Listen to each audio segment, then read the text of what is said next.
Once you have your basic sketch finished at this stage, what you can do now is you can go in with your pencil and add in any more details that you'd like to.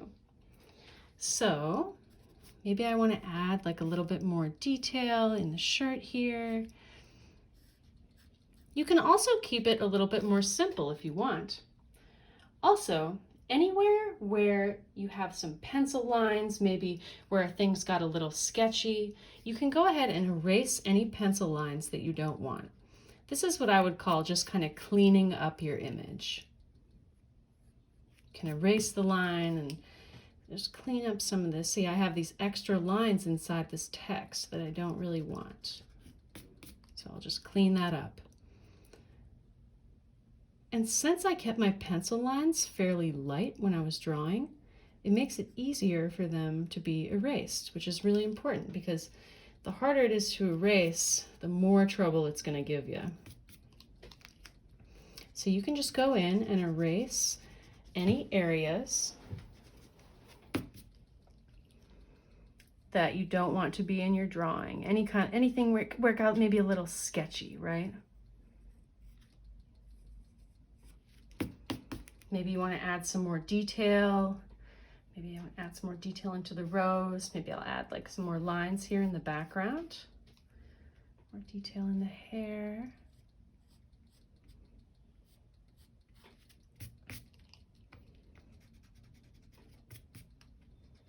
All right, that looks pretty good. So now that I have all of my pencil sketch done and everything is kind of ready to add color, this is going to be the really fun part. This is my favorite part of the project where you get to add color, because this is where your design really comes to life. Now, when we're thinking about color, the color that something is can really give a different effect, right? Color makes us feel certain things. When we think of the color blue, we think of sadness. When we think of red, we think of love. And culturally, colors mean different things, right? Depending on what culture you're from. So let's turn to our sketchbooks and grab some colored pencils or markers, either one, whichever one you'd like to use, and go ahead and just quickly make a list of all the different colors and what they remind you of. This can be something personal, or this can be something that might be universal, right? So for yellow, I put the sun and warmth. And I also put a house, because the house that I grew up in was yellow. So that color always reminds me of home. Yellow also, I think, is a happy color. Red one is, red is so interesting because red reminds me of fire and anger, but it also reminds me of love. And you can see I also just put apple there. This is kind of just like a quick brainstorming, because the colors that you choose are really going to affect the way the viewer looks at your design. So go ahead and just do a quick kind of color brainstorming activity. When we were looking at the pictures of the Celebrate People's History posters, a lot of them use what's called a limited color palette. So what a limited color palette is, it's when you just choose a few different colors and you use them throughout your entire design. So let's take a look at some of those. I actually happen to have some of them here with me. So if you look at this one, this is definitely a limited color palette, right? Lots of kind of browns and subdued reds. And what subdued means is kind of dull. The colors aren't very bright, right? So that gives this poster like a certain feel to it. We'll look at another one. So this one has bright colors, but the interesting thing about this one is they're all warm colors. So when we think of warm colors, we think of kind of like colors that have a warmth to them. So red and orange and yellow. So that's what we would call a warm color. So this artist used all warm colors in this design. And I feel like maybe what the artist was trying to say was to show that these people are together. They're in a tight-knit community. They're in a group, right? And it gives a very warm feeling, doesn't it? Very powerful. even if we look at my drawing that I showed you before, this has a limited color palette too, right? I used lots of pinks and purples in this because I wanted it to be kind of about femininity, and I wanted it to be soft. That was part of the idea of my design. Of course, if you want to, which this is something that I'm always a fan of, you can always just go full rainbow and use all of the colors of the rainbow. Doing that is going to give you a really, really bold look. This is a little painting I did for a book design cover. And I wanted it to be bold, almost psychedelic.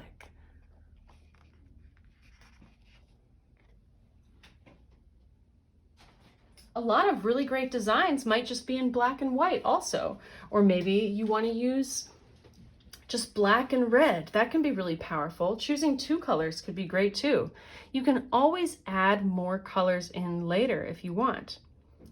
So we're going to have two different choices of different ways that we can color this. You can use colored pencils, or you can use markers.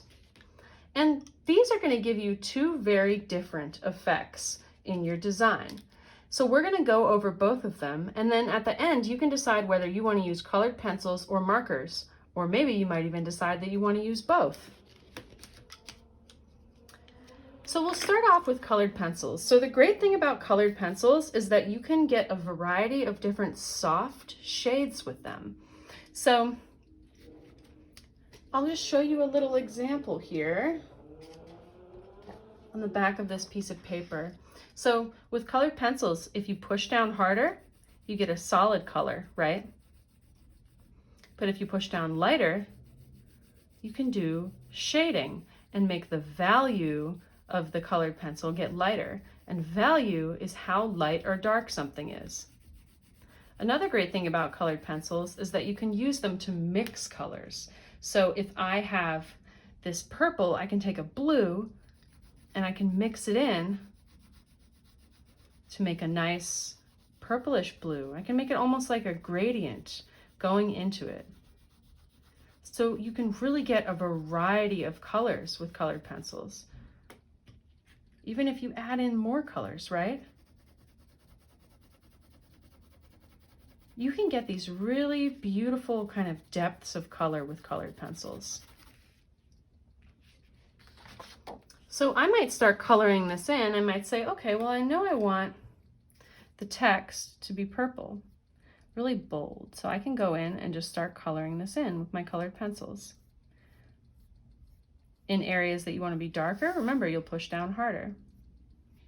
Maybe I even want to make this design have like a fade, all right? Maybe I want a little bit lighter area, so almost like it looks like the text is kind of catching the light, right?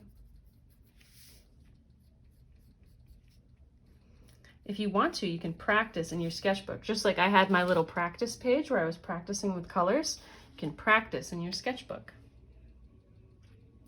and see how different colors kind of interact with each other. Colored pencils are great for doing color layering.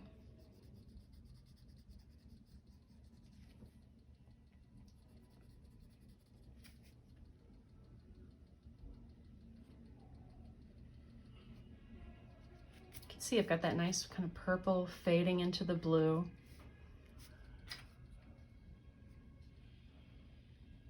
One thing I like to do too when I'm doing this is, instead of trying to finish this whole part at the top and then go down, I might find, well, where's another area in my drawing that I want to be blue?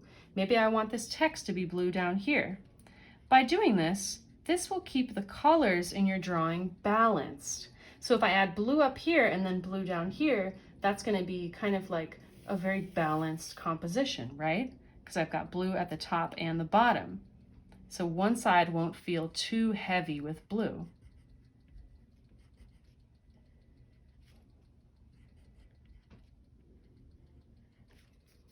If I want to have certain areas that are outlined in black, then I can use my black colored pencil to outline certain areas. I think it would be fun with this one if I did maybe just some fun like shading in the background, right? I could have some colors kind of mixing together. And this is the fun part of the project where you can really just kind of go with the flow and just relax. You already did all the hard work of laying this out, and now you can just go in and add your colors. Remember too, with colored pencils, it can be good to stay light at first. If I push down really hard with my red, and then I say, well, that's a little bit too red in that area, I can't really change it, right? But if I keep it light, then I can say, well, maybe I want a little more orange on top of that red.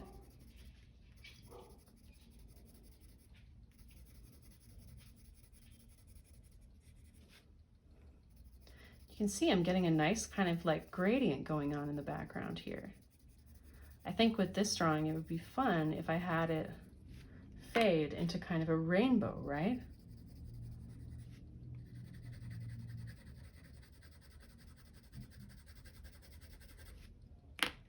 And then I can layer my orange on top.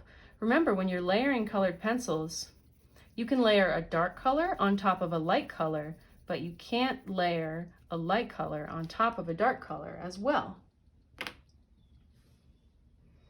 I can also do some, maybe if I wanted to do some shading in the face to bring out some of the features and make it look a little bit more realistic, I could take a dark colored pencil and add in kind of the shadows, right?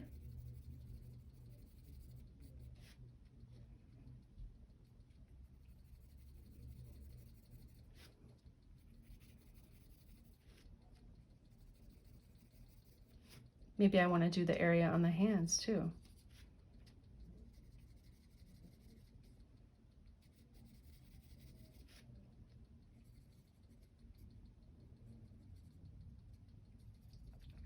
And for this part too, it might be helpful if you look at the original photograph that you were working from to try and get the colors right.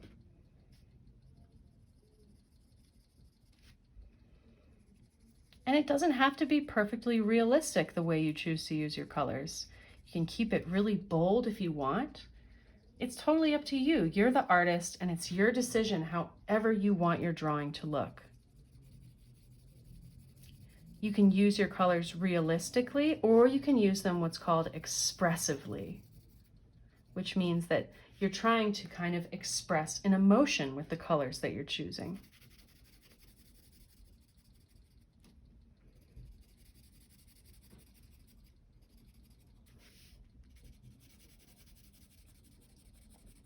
One thing you want to keep in mind too when you're using colored pencils is what we talked about in a previous lesson, which is complementary colors. So complementary colors are, remember, there are these sets of colors: blue and orange, red and green, and yellow and purple. So when you mix these colors together, they make brown. So you can use that to your advantage, right? If I feel like this red right here is a little bit too bright, I can take its complement, which is green, and I can dull it down a little bit and make it a little more gray, a little more brown, right? Just to kind of, if I want it to be a little bit more neutral. Colored pencils are so great because with just 3 colors, your red, your yellow, and your blue, you can get any color in the rainbow. These are your primary colors.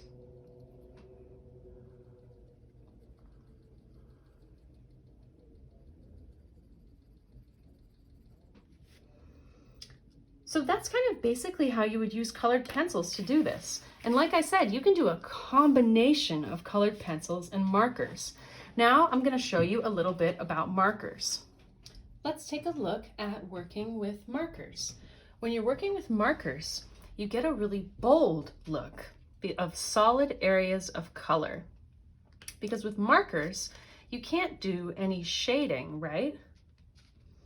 It's all kind of about using just flat areas of color. And like I said before, you can use a combination of markers and colored pencils if you like. Maybe if you want to go in with your markers and start filling in some of these areas in black first. You can also use your marker if you want to have like a bold outline of a shape. You can go ahead and outline that shape. With markers, you can still get some pretty interesting kind of use of kind of almost like color blocking and color shading. So if you see kind of some of what I've done on her sweatshirt here, I've added a little bit of purple marker in just areas of color, almost like I'm doing some shading, right? And layering my marker color. And then I can go in with my other marker and fill in some of these areas. And it's really up to you kind of how you want your design to look. Same thing as with colored pencils, right? Maybe I want to add in some pink in the sweatshirt.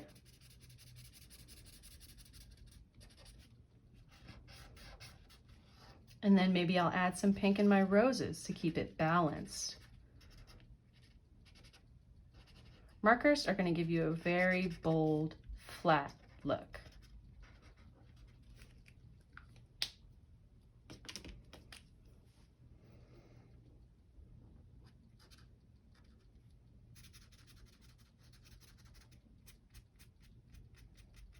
You can use, with markers, you can use lines and hatching to create shape, kind of like you can see I'm doing in the hair, using just lines to create kind of the shadow on the hair.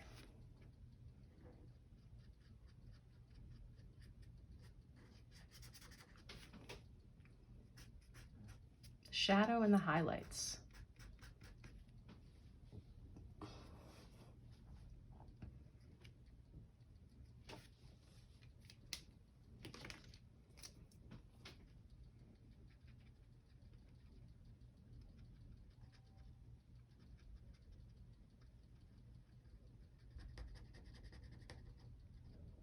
Markers are also great if you want to fill in a big area of color, right?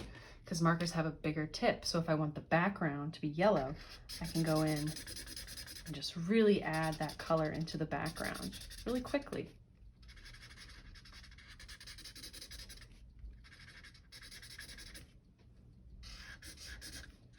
Nice splash of color you can add with the markers. And have fun with it.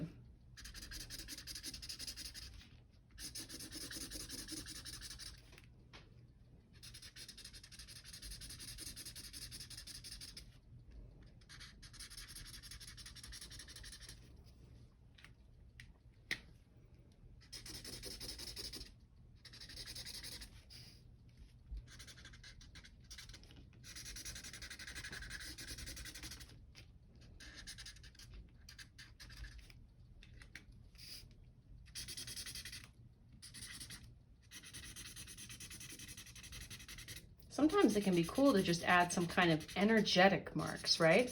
You don't have to perfectly color in the lines in the background. What I mean by energetic marks is you can tell, you can see kind of the hand of the person drawing.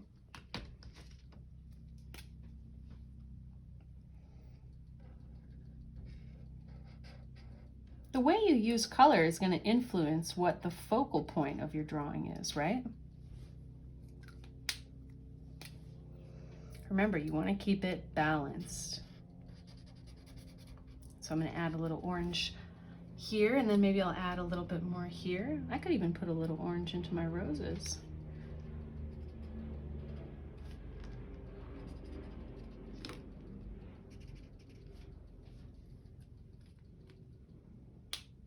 And you can just keep going with that until you feel like you're finished.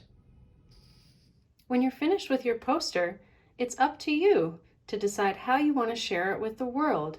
You can take a picture and share it on Instagram. You can also hang it up in your house or hang it up in a community center or school around where you live. You could make copies of it and put it up places. It's totally up to you.